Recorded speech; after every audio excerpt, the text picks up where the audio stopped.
Sandro Marcos, nanghihinayang ako sa bata-bata na damay dito sa gulo. Bongbong Marcos, nalulungkot lang ako kasi 36 years namin inasam-asam ito, pinagtrabaho, pinagdasal. Nasayang eh. Martin Romualdez, abay pwedeng sabihin na iinis ako, nagagalit ako, hindi lang simpleng inis, naggagalaiti pa. Lisa Marcos, hindi ko naman kamag-anak yan, hindi ko naman ka-ano-ano.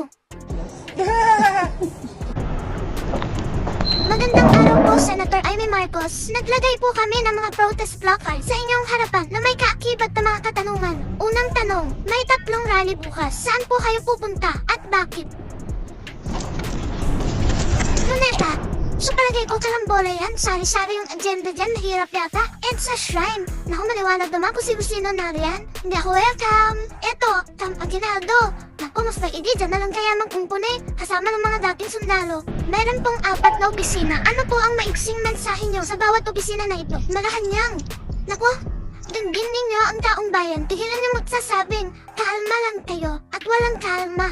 Pwede ba, i-withdraw kaya ninyo yung budget at isaayos ng maigi mula sa DBM na puros unallocated and program hanggang sa DPWH siya sa ating maigi. Ay, DPWH yung mga resign on leave na yan, hindi yan luluso. Congress, nako, tigilan ang turuan, tigilan ang pambobola sa isa't isa. Senate, nako, sa aking mga kasamahan, huwag tayong didikit sa script na pinadala sa atin. Yung maliliit, nako, mga butete, bilis, sardinas, ipon, yan lang ang uhulihin. Tama ba yun? Tigilan na ang small fry, big fish ang hulihin. Meron pong 4 na placards ng mga kamag-anak nyo. Kanino po kayo pinaka naiinis? Ano nga ba nandito?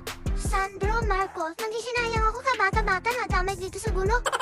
Bongbong Marcos, nalulungkot lang ako kasi 36 years namin inasam-asam ito, pinagtrabaho, pinagdasal. Nasayang eh. Martin Romualdez, abay pwedeng sabihin na iinis ako, nagagalit ako, hindi